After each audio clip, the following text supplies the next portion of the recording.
La Noël du petit joueur de violon de Camille Lemonnier. Jean, dit à son domestique monsieur Capel de la maison Capel et compagnie, allez donc voir quel est ce tapage à la porte de la rue. Je n'ai pas besoin de me déranger, monsieur Capel, pour savoir que c'est le petit mendiant à qui vous m'avez fait donner 2 sous ce matin, répondit Jean en regardant par la fenêtre du bureau. Ces mendiants ne nous laisseront donc jamais tranquilles, s'écria monsieur Capel. Tous les ans, je donne 100 francs au bourgmestre pour les pauvres de la ville.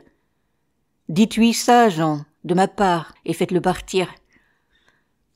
Attendez un peu que j'ai fini d'épousseter votre grand fauteuil, monsieur Capel, et vous verrez si je n'irai pas le lui dire. C'est incroyable comme il y a toujours de la poussière dans votre bureau.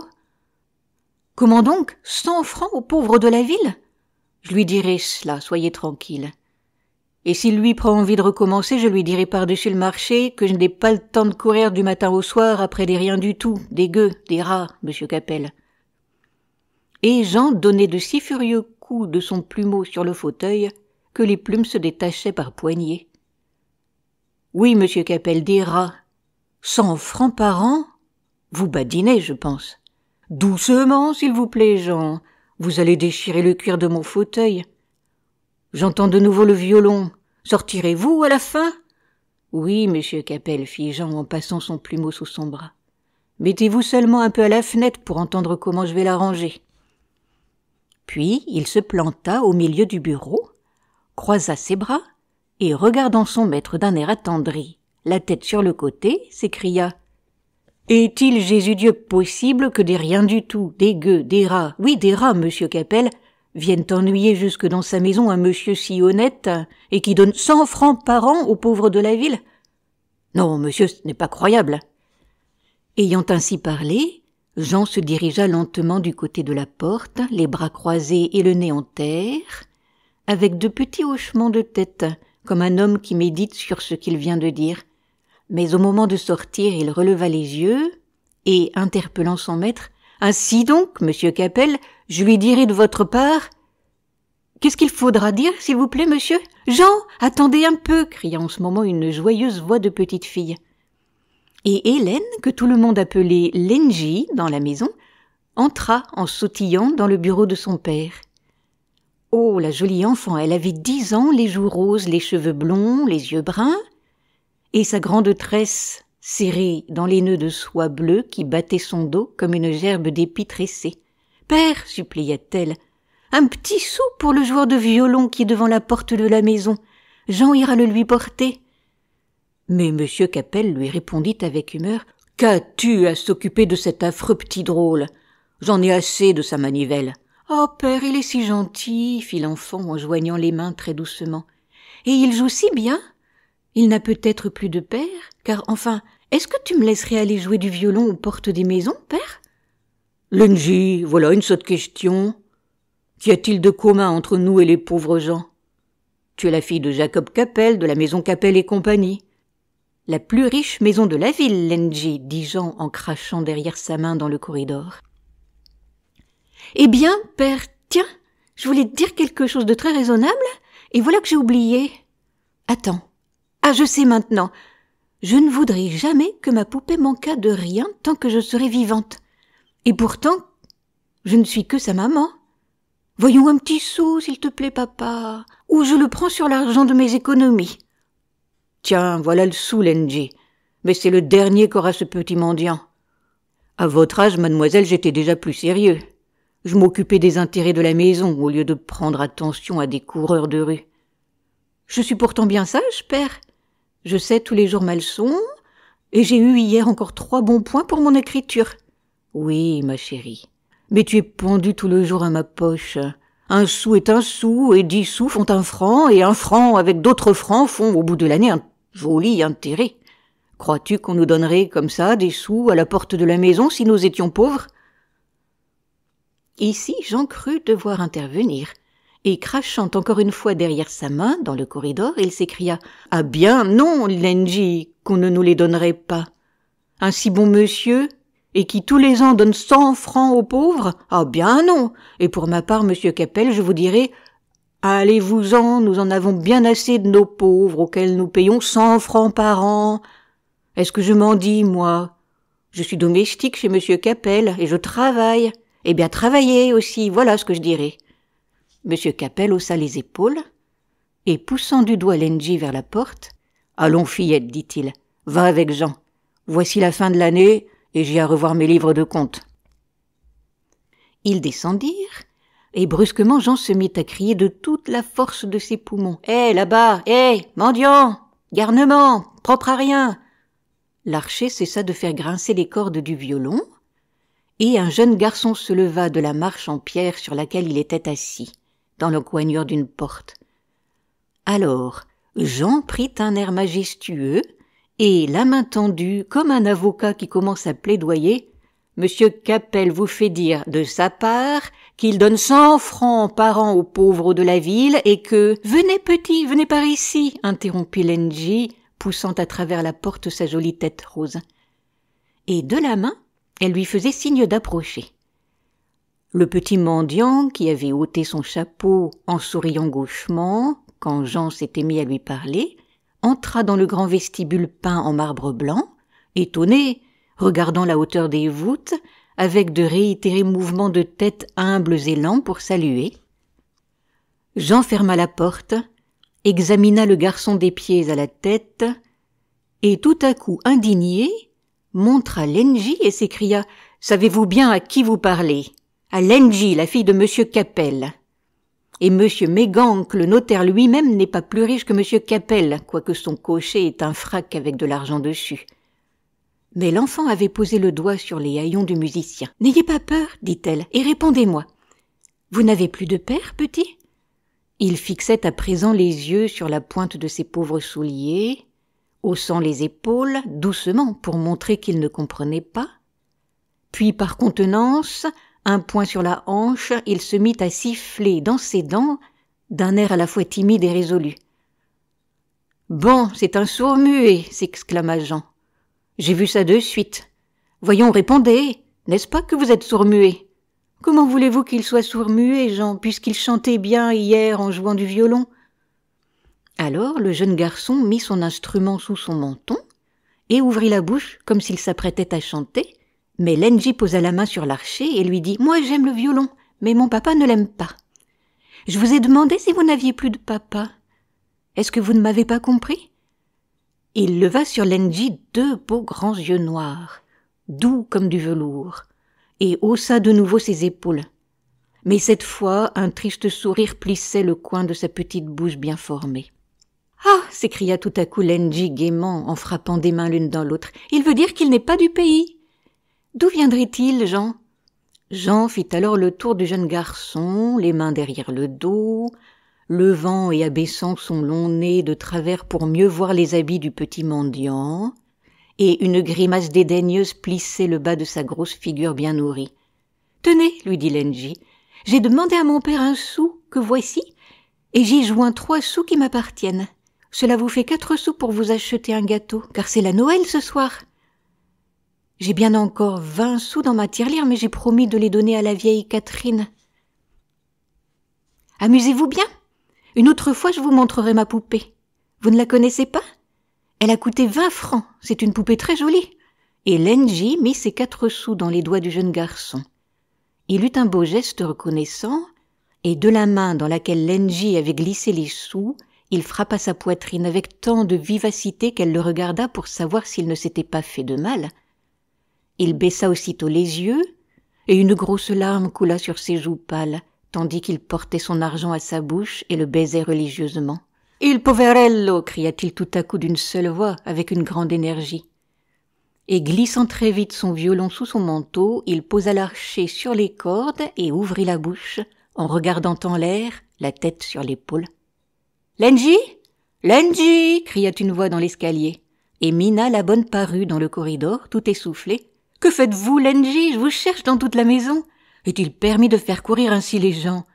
Dieu du ciel ! Mon corset vient de craquer. Je serai obligée de remettre une agrafe. » Mais elle, tout à son admiration, « Voyez, Mina, quel gentil garçon !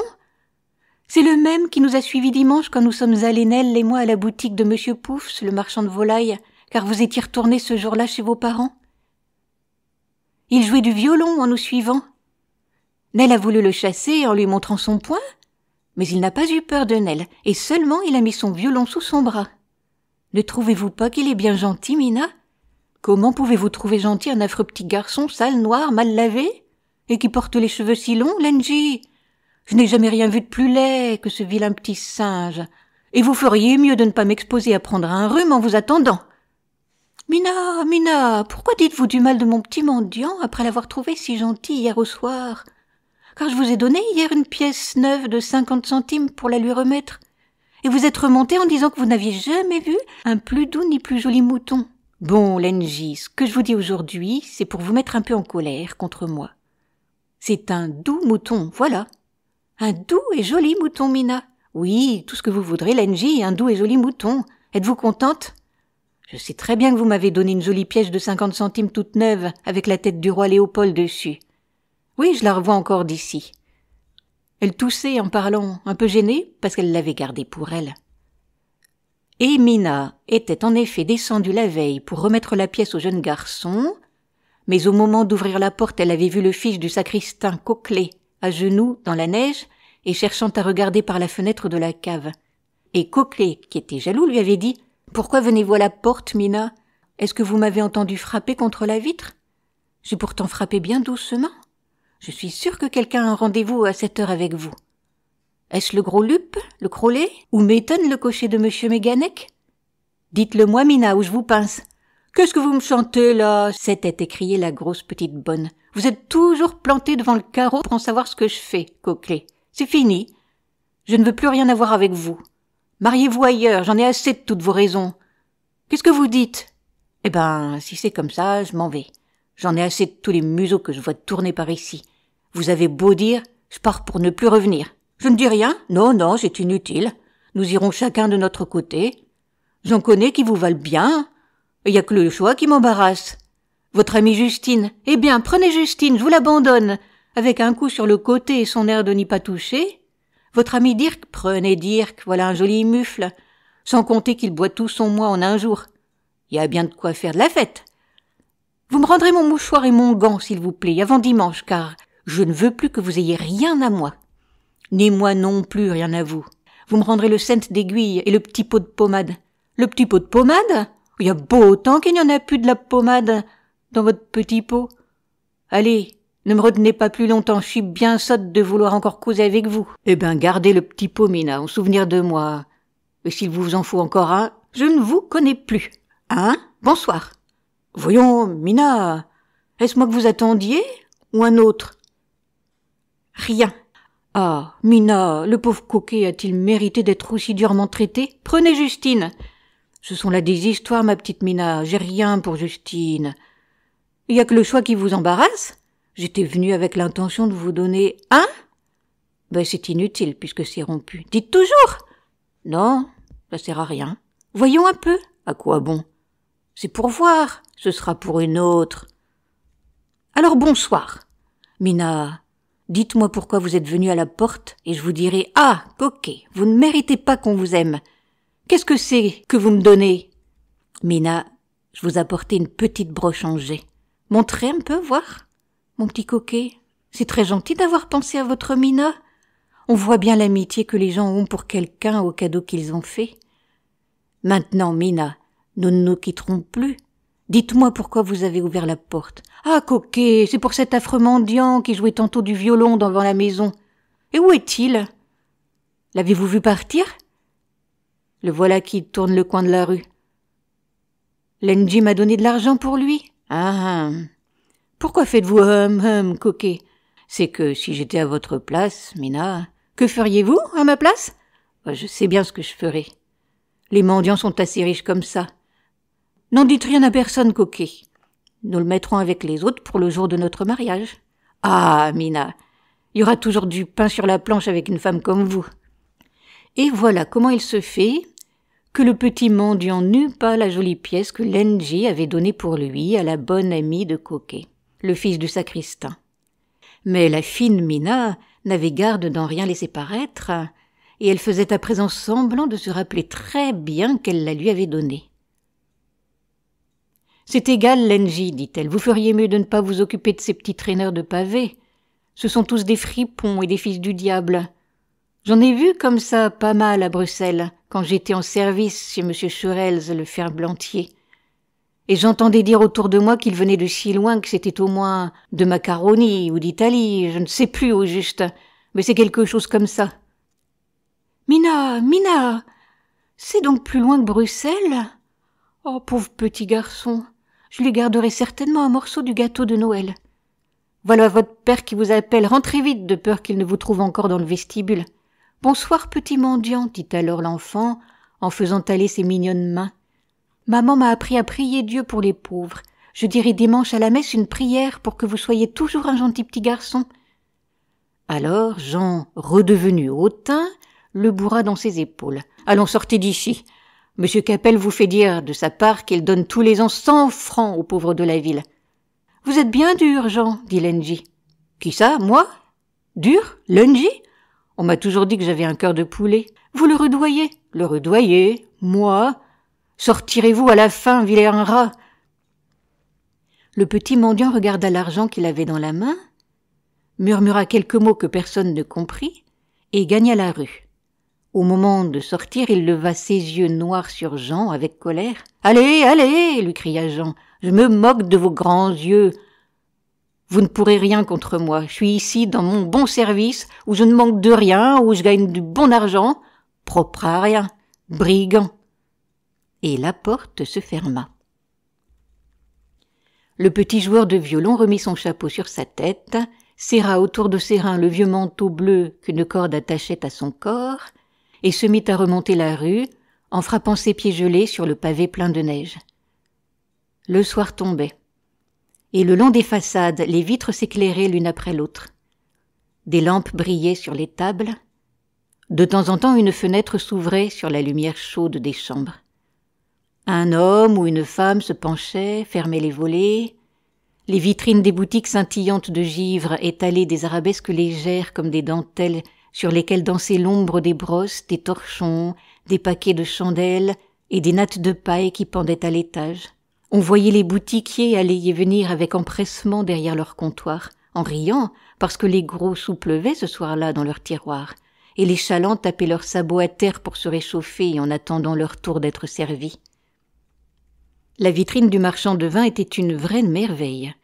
Le malin compère avait rangé l'une à côté de l'autre, sur les planches, toute une armée de bouteilles, renfermant de belles liqueurs roses, brunes, jaunes et violettes, que la lumière de la lampe faisait miroiter comme des topazes, des rubis, des améthystes et des saphirs. Et sur le trottoir, la neige se colorait du feu qui reflétait la nuance des liqueurs dans les bouteilles. Près de là, le charcutier avait pendu à sa fenêtre de longs chapelets de saucissons enguirlandés de fleurs en papier d'or, et de la belle saucisse luisante tournait en rond sur une assiette, à côté d'un grand foie de porc dont le brave homme était en train de couper une tranche. L'enfant poussa la porte et se mit à carillonner, et du doigt montra le foie. « Qu'est-ce que c'est, mon petit bonhomme ?» lui dit le marchand. « Je veux bien vous donner une tranche de foie, mais faut me la payer. » Et en même temps, il frottait plusieurs fois de suite son pouce contre son index pour donner plus de poids à ses paroles. L'enfant tira de sa poche un de ses sous et le mit sur le comptoir, en passant sa main dessus de crainte que l'homme ne la prît avant de l'avoir servi. Le grand couteau luisant plongea alors dans le foie et une tranche s'en détacha. Puis le petit mendiant ôta sa main de dessus le sou et s'en alla, emportant sa marchandise. Il avait grand faim. Il mordait dans la tranche à belles dents, et en un instant il n'en resta plus rien. Il glissa alors sa main dans sa poche, pour voir s'il y avait encore ses autres sous, et continua son chemin. Le pâtissier avait imaginé pour Noël une montre extraordinaire. Des cramiques étalaient leur dos brun piqué de raisin, laissant sortir par place la miche dorée, et une pièce montée superbe avait la forme d'une tour.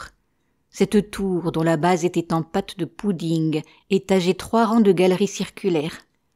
En haut de la dernière, parmi les fruits confits qui brillaient sur le sucre de la croûte glacée, une petite femme en jupe blanche, posée sur l'orteil du pied gauche, haussait en l'air sa jambe droite en ouvrant les bras comme si elle allait s'envoler. Puis, Des meringues soulevaient non loin de la tour leur écume figée au milieu de laquelle 2 cerises et une prune semblaient des îlots battus par les flots.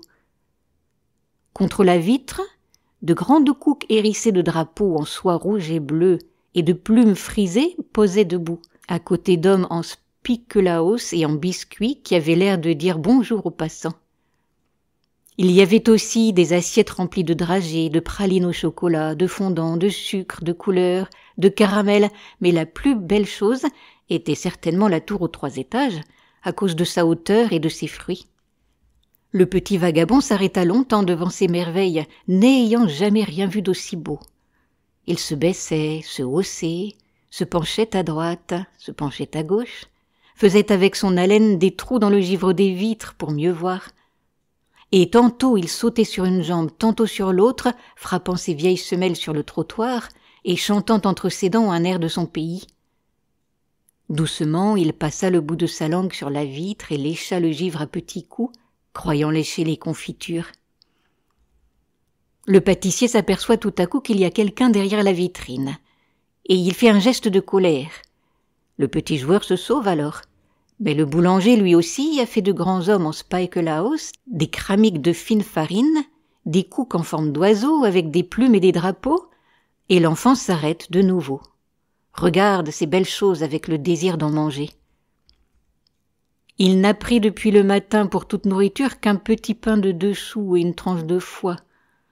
À la fin, il se décide, pousse la porte vitrée du maître Mitron, montre du doigt les bonshommes qui sont à la vitrine, et parmi ceux-là le plus beau. Mais la boulangère appuie le pouce de sa main droite sur la paume de sa main gauche, l'avertissant ainsi qu'il doit avant tout payer. Il tire son sou et le pose sur le comptoir. La méchante femme hausse alors les épaules et lui dit d'une voix aigre « Avez-vous pensé vraiment, le petit drôle, que vous auriez ce grand bonhomme pour un sou ?» Puis elle prend le sou, le tourne dans ses doigts et lui donne un petit pain blanc, le plus sec de la fournée. Comme c'est bon du pain, il l'avale en quelques coups de dents et porte ensuite sa main à sa bouche pour y ramasser les miettes roulées dans les coins.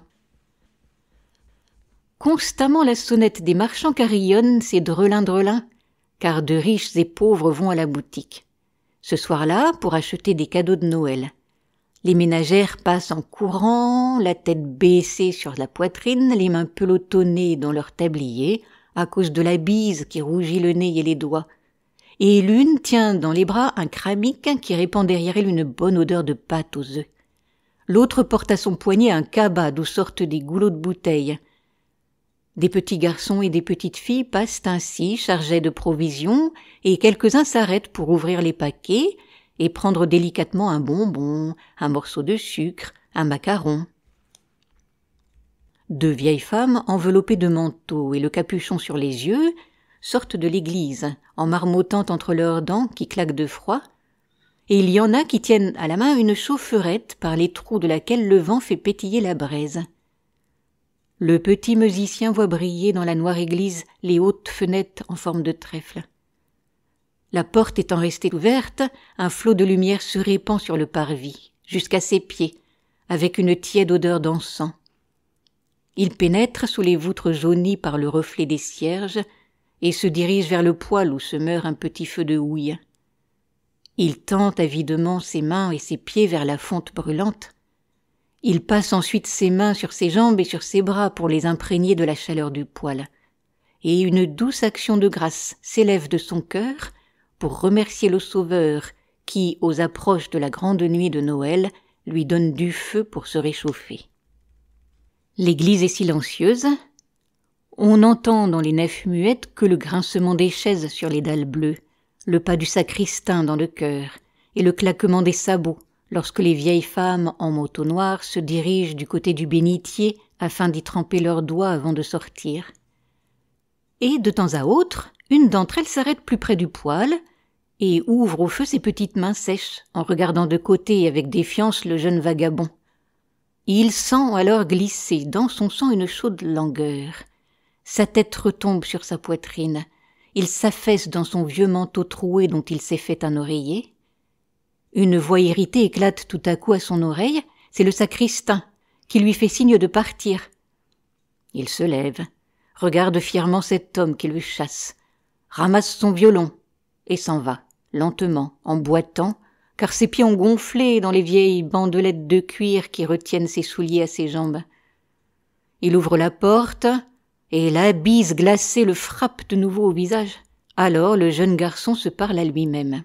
« Francesco, mon pauvre Francesco, pourquoi as-tu quitté la montagne ? Tu avais une mère à la montagne et tu l'as quittée. Où sont les autres ? Ceux qui m'ont précédé dans mon tour du monde. Paolo est mort dans la campagne pendant qu'il faisait chaud encore et que les arbres étaient verts. Il a bien du bonheur, Paolo. Un jour, quand il gèle et qu'on n'a plus la force de marcher, on regarde derrière soi, et l'on cherche de quel côté du ciel est la montagne.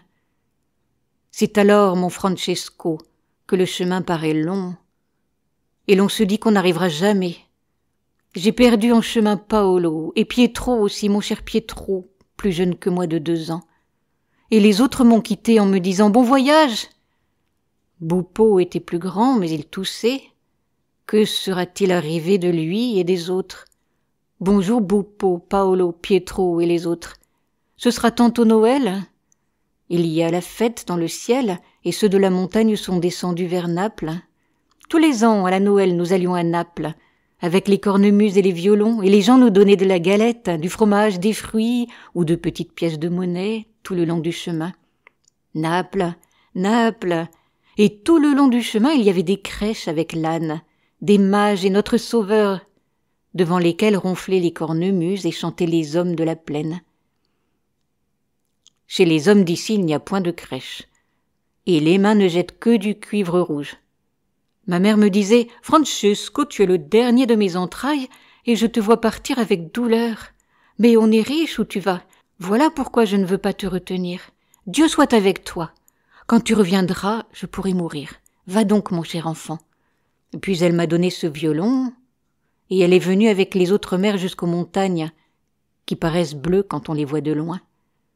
Ensuite elles sont restées, les bras tendus, et quand le soir est venu, nous avons joué de la cornemuse et du violon, afin qu'elles puissent encore nous entendre, et maintenant je reviens, mais plus pauvre que lorsque je suis partie, car je n'ai plus d'espérance. En ce moment, il entendit à quelques pas de lui 3 petits garçons qui chantaient à la porte d'une maison, et l'un d'eux tenait au bout d'un bâton une lanterne où brûlait une chandelle. C'étaient des enfants de la campagne, en sabots, avec des écharpes sur la tête, et ils chantaient des complaintes de Noël pour gagner quelques sous. Le plus grand se haussait sur la pointe des pieds et chantait à travers le trou de la serrure, afin qu'on l'entendît mieux de l'intérieur.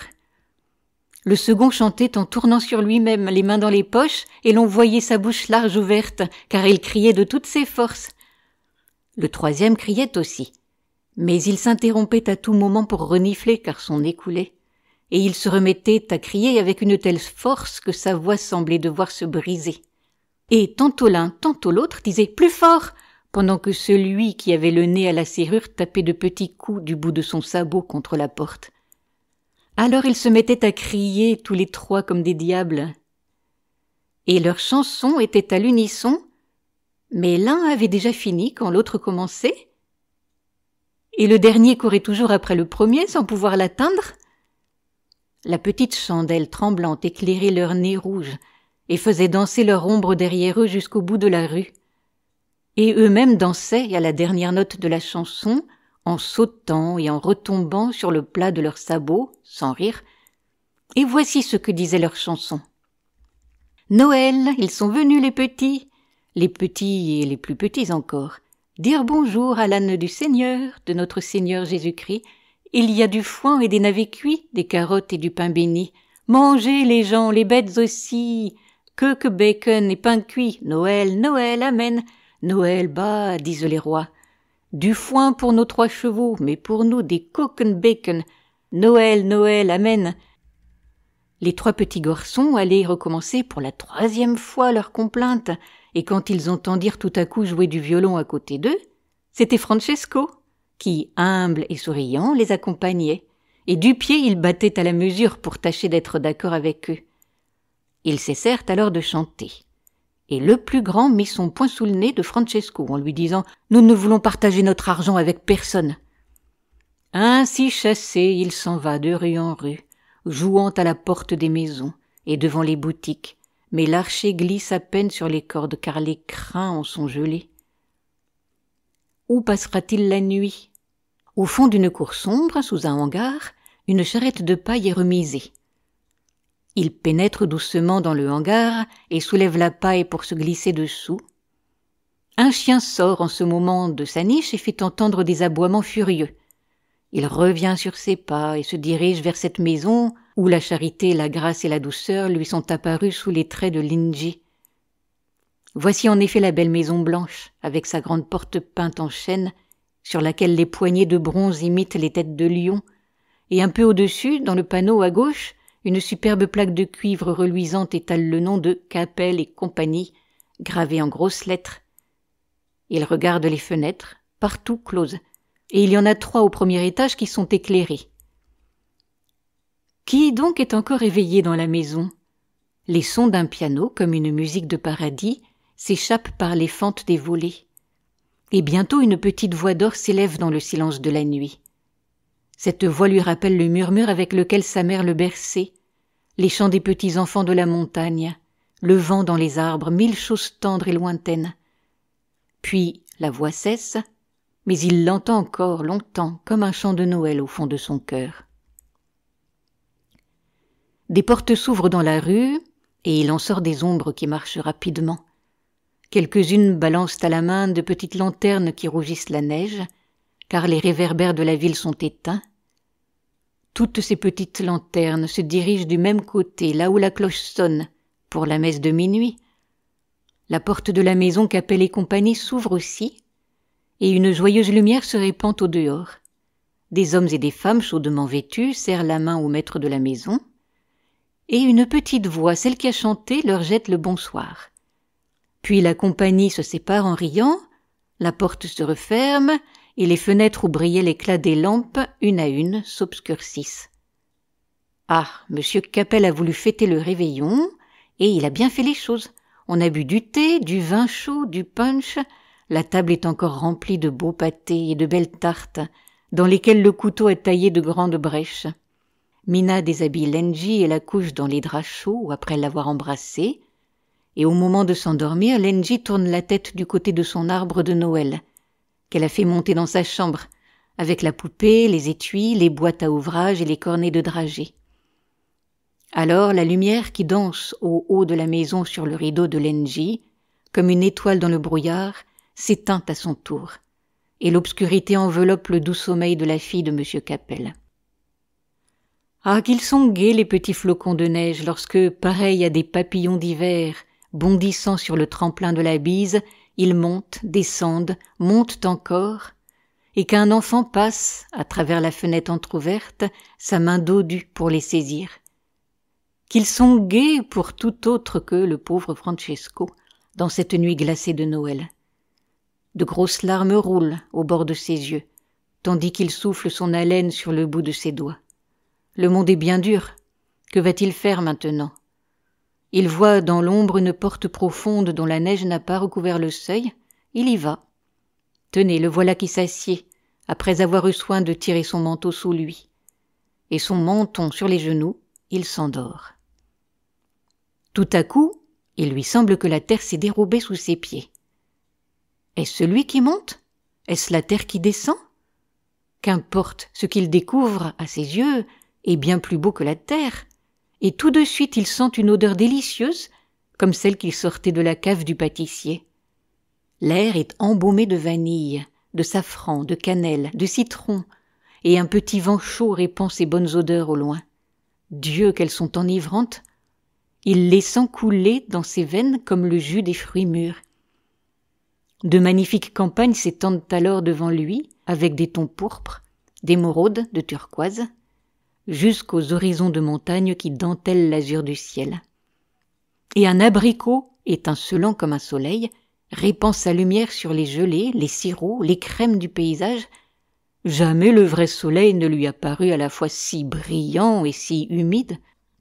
Seigneur, Seigneur, que tout cela est bon et qu'il fait doux de vivre. Ainsi se parle Francesco, car il vient de prendre un bain dans la crème, et il a mangé 3 îles coup sur coup.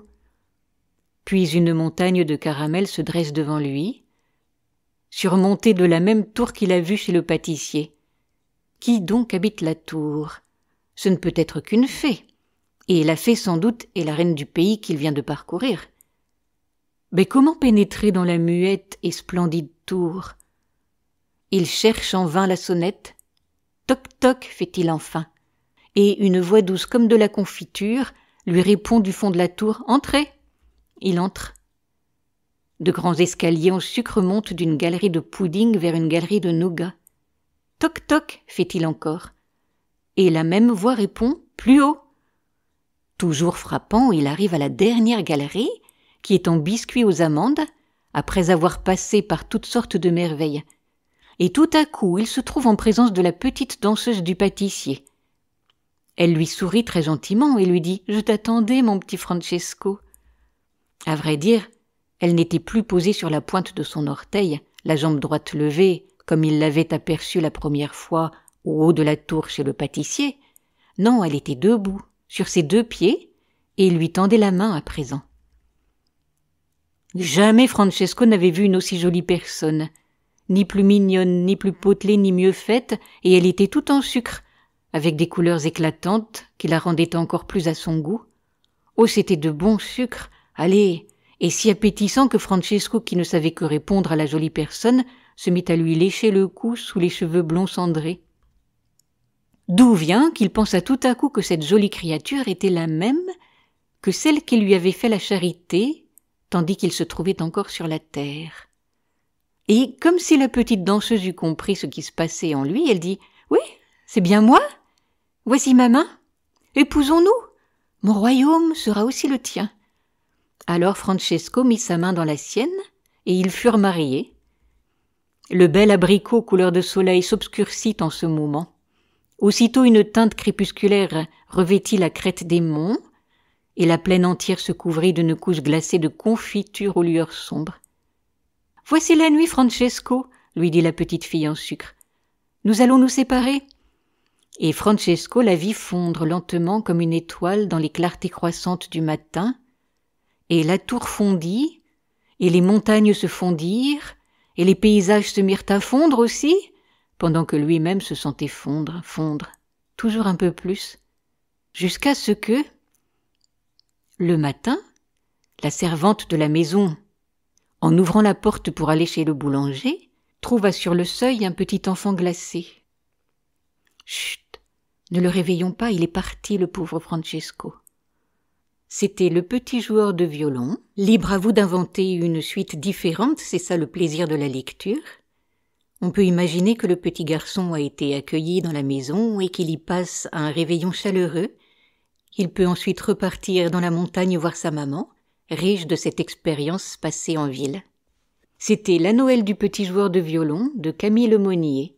Vous pouvez retrouver Histoire et poésie sur ma chaîne Entendre lire.